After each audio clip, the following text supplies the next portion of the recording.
Welcome to It's Been a Year podcast episode 2. My name's Claire Hilton and it's been a year since I've become a widow.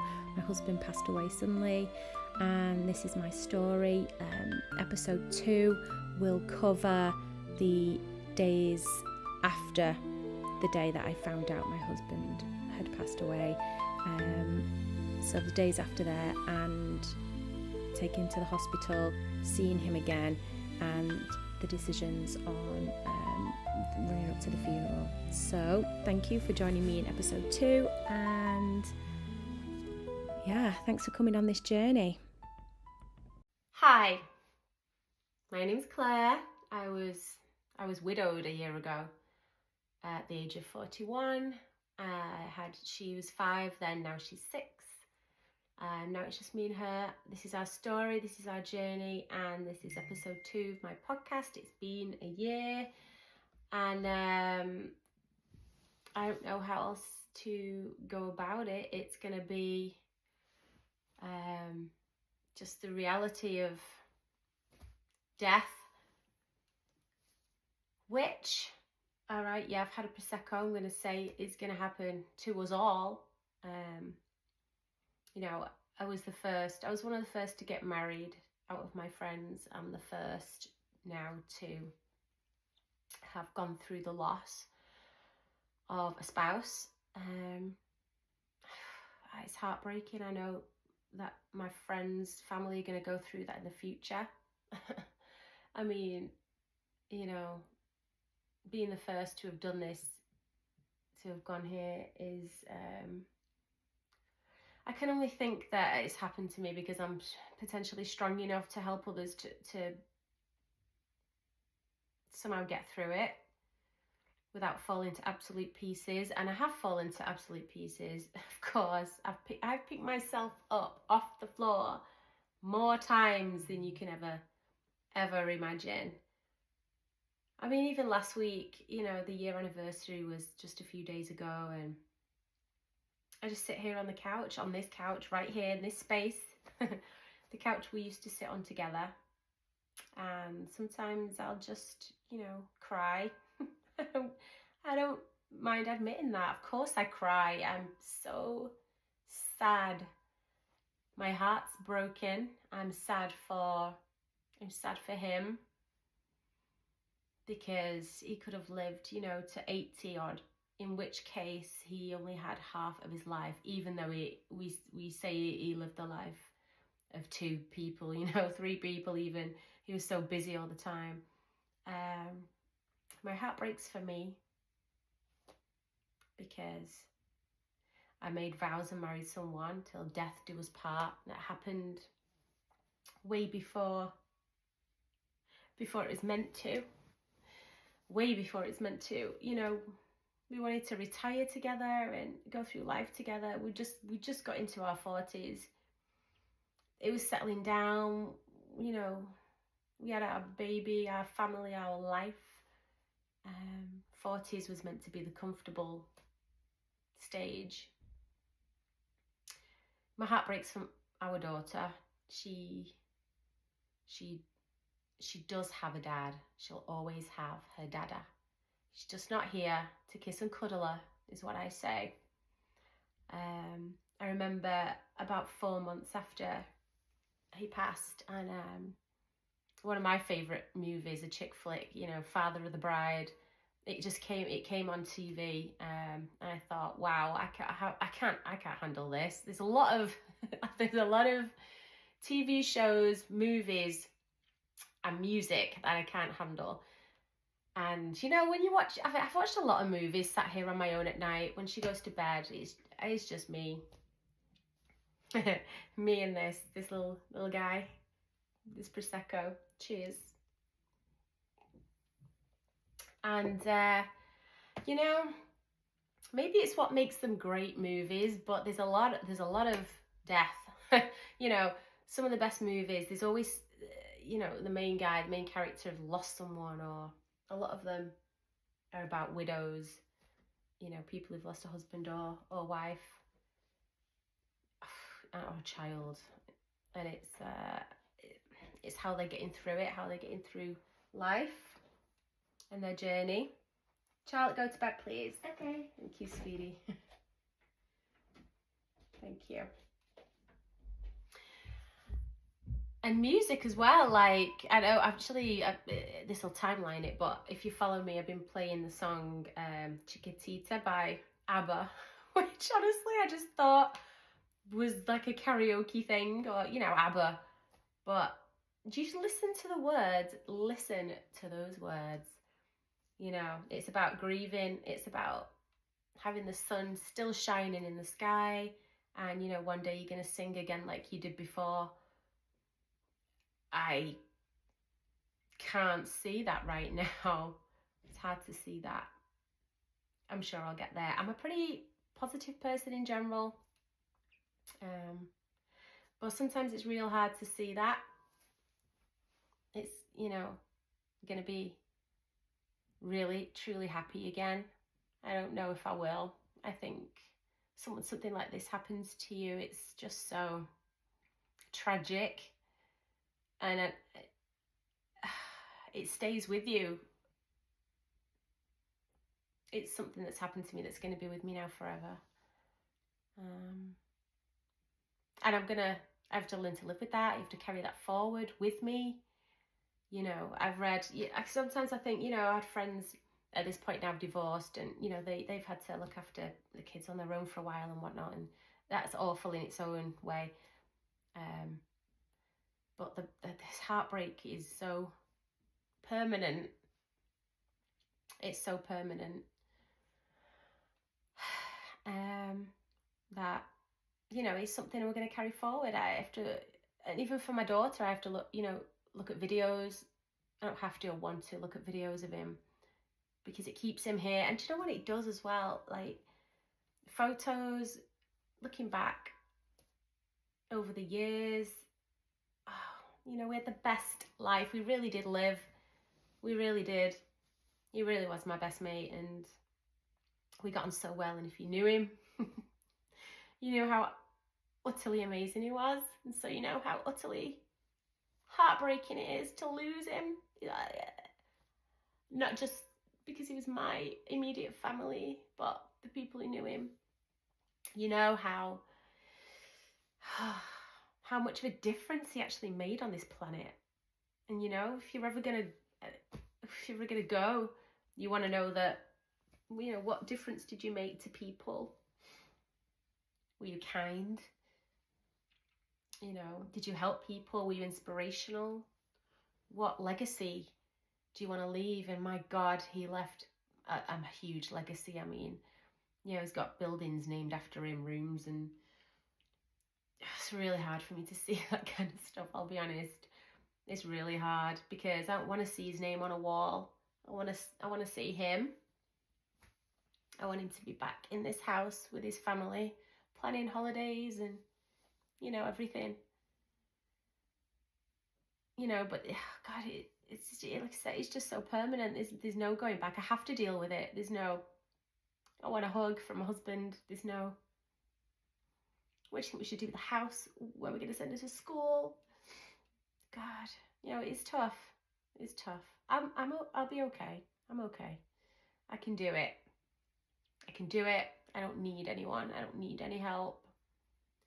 I can do it. I'll be okay. I have the best friends and family around me. Thank God. I really don't know what I would do without them. I really don't. But anyway, carrying on from episode 1, I know there's a lot I've probably left out, but I just want to get the basics out there of what happened, how I felt, and so on.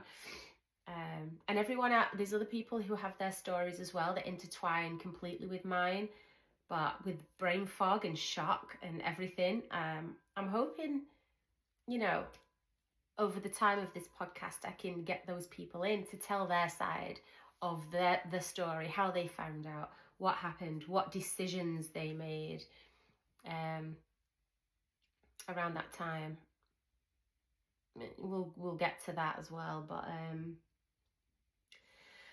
so the end of day 1, I went to bed. I didn't sleep. I woke up.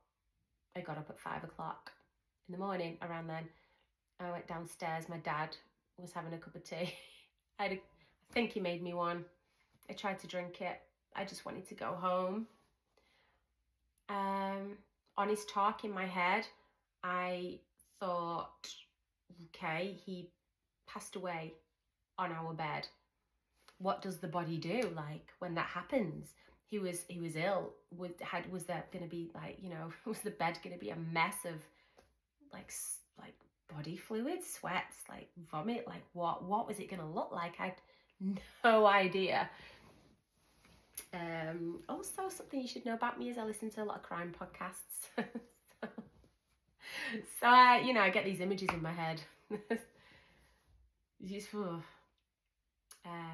So anyway, I got home and there's a little track that we drive through from my mum and dad's to my house. And I screamed. That whole track. I just screamed. I had to get it out. I screamed because I couldn't believe it. I screamed because my heart was broken. I screamed because I was before I'd just seen Paul cold in the hospital and I had to leave him there. I screamed because Charlotte didn't have a clue. Her daddy was gone and she'd never see him again.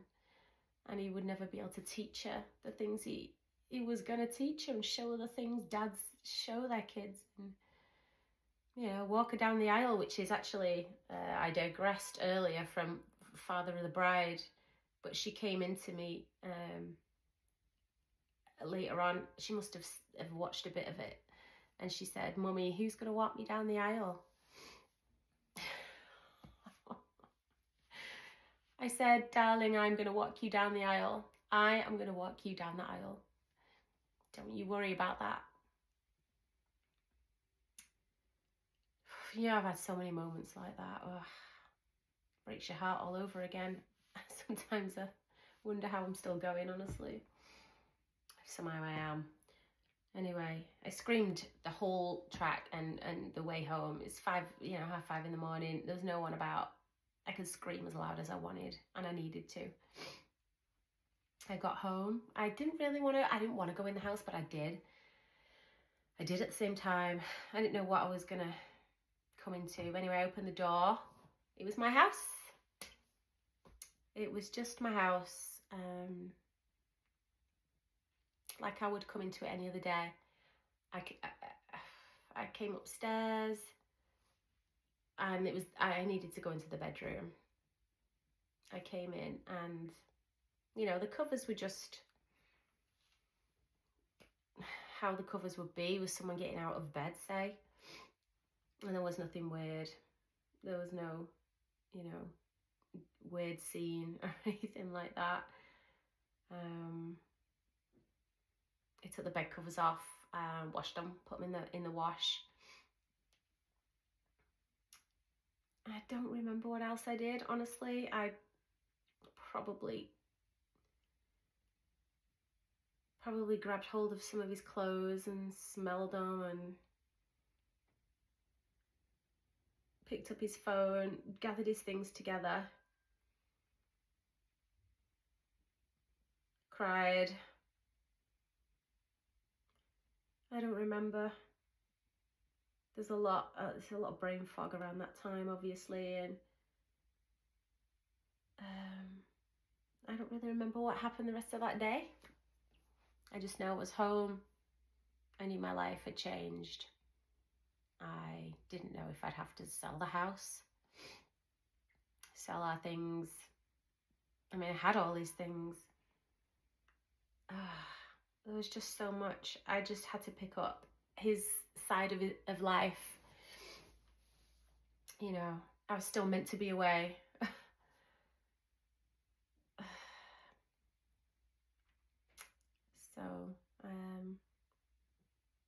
So then, you know, I remember the next few days there were people around in the house. I visited him again. I think the next day or the day after we took him for his scan. He was in Oldham Hospital. We took him to a Manchester hospital, but the traffic was so bad it took us like 2 hours. the family have a funeral business. Paul's dad has his funeral business, so we had him in, you know, one of the private ambulances. Our guy Ian drove, and he was in the back. Paul was in the back of the van, and I was sat here behind Ian. He was driving, and Paul was lay here from the hospital. And again, it's just, you know, his head was out, he's lay down, a blanket, well, a bag. I'd noticed the bag this time. I mean, it was a body bag. My husband was in a body bag. I remember thinking that. I couldn't believe that. But it took so long to get there. I had so long with him in the back, and you know, I just put my head on his chest and stroked his hair. It sounds really weird and really macabre, and it probably was and is. But I just felt comfortable with him because he was mine. We were each other's, and I just still wanted to look after him in those moments. And I still didn't believe it. I kept telling him to wake up. I just kept saying, wake up, please, wake up.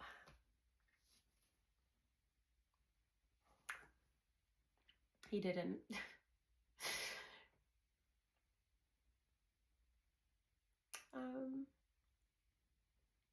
I just held him, you know. I held him before I couldn't anymore ever again.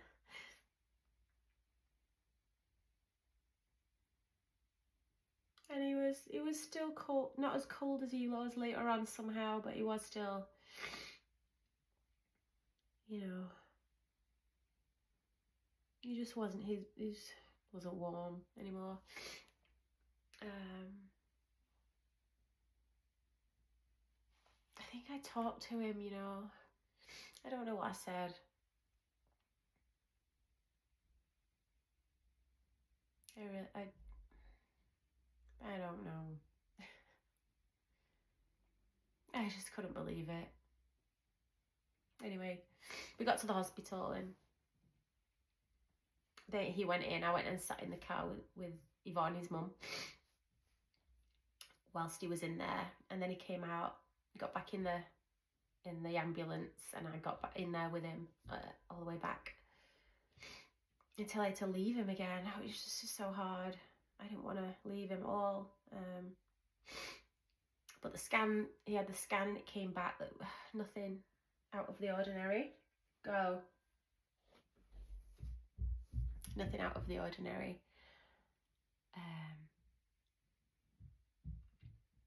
And then what we didn't really want was him to have, you know, the autopsy. But he had to have it in the end. And then the next time I saw him after that was, we were able to look after him in our funeral home. And that changed after that time for me.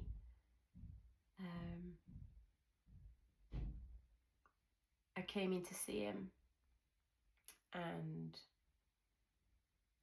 obviously he'd had the autopsy, so it, you know, I guess you cut down the middle and stuff, stitched back up, and he was, you know, I noticed his lips had gone blue, and he wasn't the colour, his normal colour anymore. And I felt like he'd gone. That's the first time I felt like he'd really gone. I knew he'd gone then. I just couldn't handle that. Again, I broke down. I think I broke down. His dad was holding me, so I didn't fall. I honestly thought I was going to pass out. I wasn't sure that I could go even sit with him or be with, you know, see him. It was like too much. But I didn't want to leave him. I just couldn't leave him.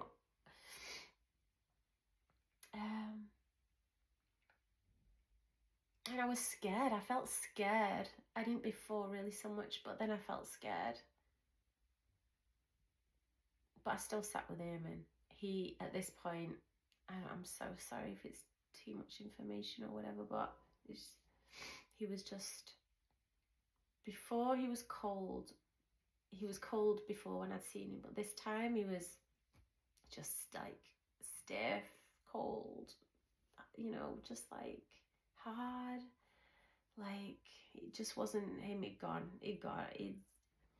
Whatever soul there was that was potentially still in there before, I feel like just gone. Like he wasn't Paul anymore. So I had to drop off. I had to obviously choose a suit for him and things, and we'd had a day at the club where they'd, you know, won the trophy and gone up, and he had this suit on. It's still the badges on it, and that's the suit that I chose to put on him. And you know, I look back over the pictures, I know that suit so well. Those were hard days. You know, you've got 5 days then I think it is, to register the death. So still in a huge blurry brain fog. I had to go into Rochdale, and I had to officially tell people my husband was gone, and fill out a death certificate. We put on there, he did even though he had a job, a paid job, and he was chairman of the club, we put his occupation as chairman as opposed to his actual job, because I just knew he would have loved that. After we registered that, so yeah, me and his mum and dad went and did that, and Matt, his brother, wife Sophia, we all went to a cafe and had a cup of tea, and like a slice of cake. Well, I mean, I didn't eat for a while. I think for the first 5 days, I just walked around with a cup in my hand, constantly making myself a cup of coffee. What else do you do? I didn't know what else to do. We sat in the back room of my house and drank Prosecco and listened to music, and just sat there numb, you know. I think I drank every night, to be honest. Charlotte took 2 days off school, and then I must have emailed the school. I don't remember. I think I emailed the school and told them what happened, and the head teacher said, well, the best thing to do is for her to come into school and have the normal, you know, normal things. So we did that for the first 4 months. I took her in through the front door 5-10 minutes after school started, and I picked her up before it ended, so I didn't have to see any of the other parents. I didn't know what to say to anyone. I knew that they knew. Things like that spread like wildfire, don't they? And I knew that they didn't know what to say to me. I didn't know what to say to them. Seeing the dads at school pick up was killing me. He was the last, before he passed away, that, you know, one of the last things he did was pick Charlotte up from school because I was away. So everyone had seen him there as well. Like, you know, it's just too much. You know, I wanted to run away and hide. You know, just looking at someone made me cry.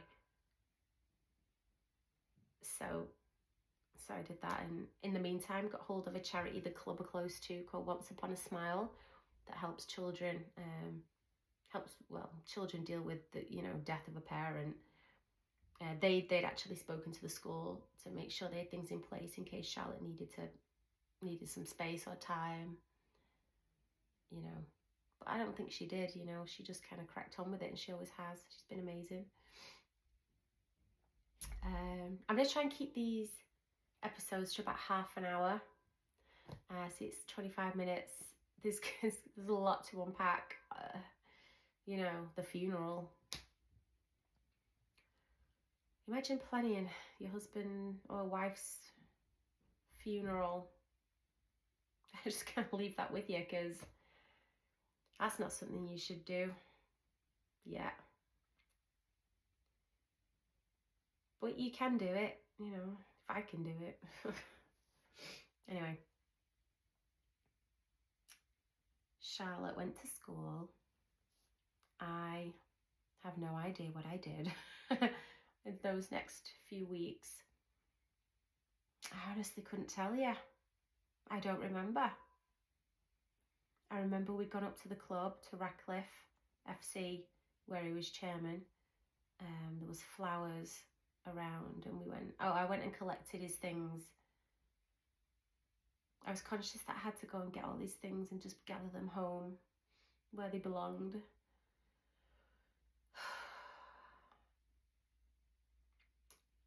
Yeah. Then there was the game. The game he was so stressed out about, the Ratcliffe and the Bury game. So, God, I didn't want to go. I mean, I did want to go, but I didn't want to go. Being at that club is still hard for me to go to this day, because it was our second home, and all the people there are just so lovely. They're like another family and so kind to us, and still are. And we all went as a family. There's a lot of people there, and we came out into the middle. They did like a clap. I just couldn't believe it. It was so surreal. It was so surreal. I was holding Charlotte and we all walked out. Oh God, never in a billion trillion years did I think I'd ever have to do that. It was too much. It was too overwhelming. And seeing everyone and having to see his friends and people who he loved and loved him, and having to say, can you believe what happened? Can you believe it? No. Nope. No. So that was tough. And then, you know, we were in this room. There was a window. We could look out of the pitch, and obviously Manchester, it rains a lot. It must have been raining. A rainbow appeared, and Charlotte said, "Look, everyone, it's Daddy." And rainbows now is Daddy. Whenever we see a rainbow, it's Daddy's there. It was just kind of comforting, and it's sweet. Whenever there's a song that comes on with a bloody rainbow in it, though, God, sets me off. A lot of things do set me off. Yeah. But yeah, so, okay, coming up to half an hour. I'll leave it there, and I'm going to plan the next episode, which will probably be the funeral.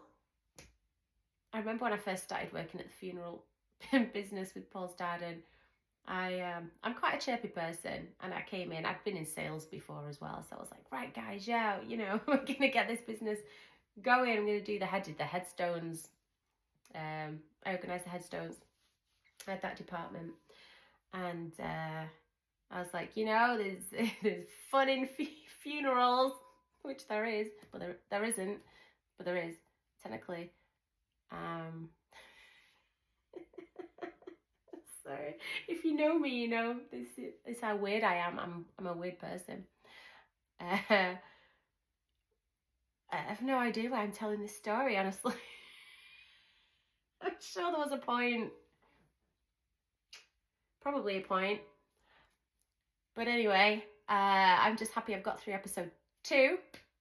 You know, I'm going to look back in like a year. Hopefully this podcast is going to go for a while, and I'm going to look back and be like, hopefully I'm going to be really professional and stuff then. You know, I might even have some adverts or whatever it is, how you make money from these things. And I'm going to look back on the first one and be like, where? Damn, girl. It's so stupid. Grief is such a crazy thing. There's so many ups and downs. You know, I don't think you ever get through it. you have your life partner, and honestly, it just seems so romantic till death do us part, you know, until it happens. Until it happens. It's really not. It's really not. I can't see it yet. I can't see it yet, but then, you know, there's so many things out there. There's that you read these things, you know, you're hurting so much because you loved so much. You know, and it's nice. You kind of think, yeah, and then you just honestly think, fuck off. I'm sorry for swearing. That's how you feel inside. I just think, God, no, you don't know. You don't know how I'm sat here and missed him so much. And it's everything I'm going to miss in the future as well. Our holidays, our time together, just making me laugh. His cuddles, kisses, the things we won't get to do. And you know, it's just been a year, and what scares me the most is that now I can't go back and say this is what we did this time last year, because there isn't that anymore. There is no time this time last year, because this time last year he was in the funeral home,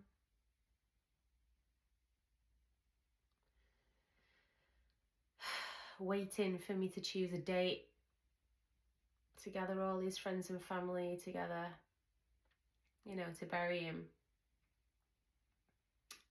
And honest truth, I can only be honest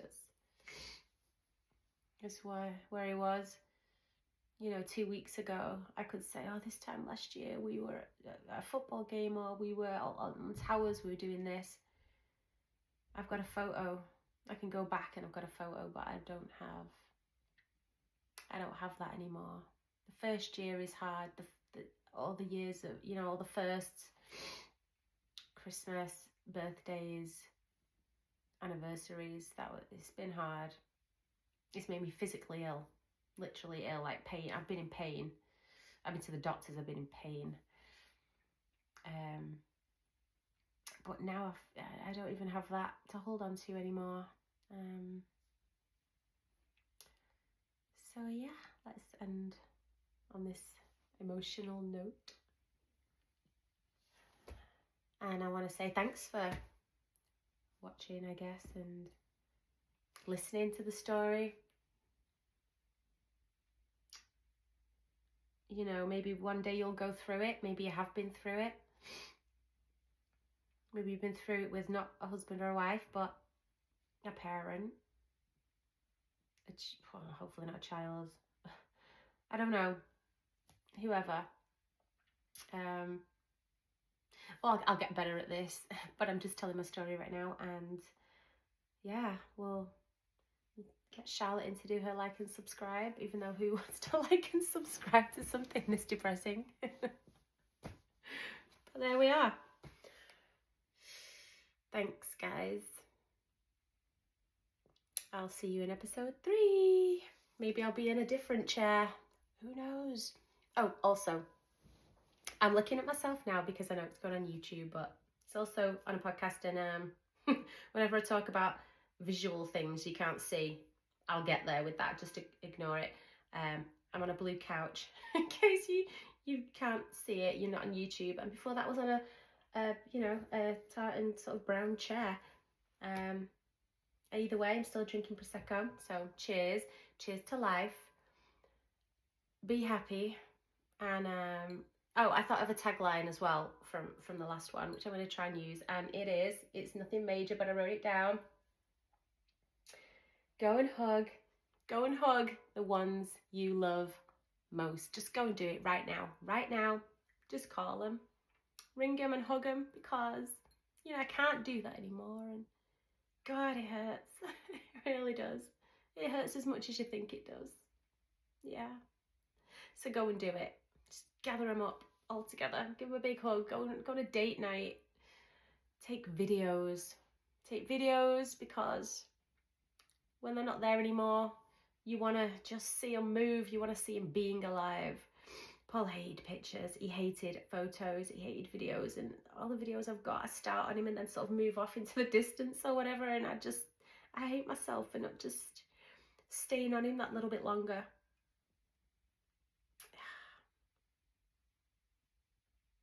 God damn you for leaving me like this.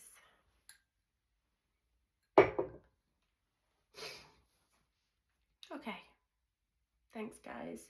It's been a year. It's been a goddamn year, and a lot's happened, and we'll get through it together. We'll unpack it. And, you know, if you've got questions, you want to know anything, send them in. I actually have an email address. It's been a year or anything like that. It's called The Love Never Dies, which is the original business. So you can actually email at hello@theloveneverdies.com. hello@theloveneverdies.com, and send me, I don't know, what do you think about this? Are you inspired? I don't know. Are you having any questions? Like, do you want to ask me anything? Do you want me to talk about anything in particular? You know, I've been through it. I'm not a therapist. I don't need the training in that. I live it. I've lived it. I'm living it now. But we'll get on to, you know, funeral things, and then I had to shut down his life, so we're gonna get into that, which is a lot. But yeah, thank you. I'll get better, I'm sure. Maybe. Who knows? Right. Hi, my name is Charlotte, and thank you for watching my mummy's video, and don't forget to like and subscribe.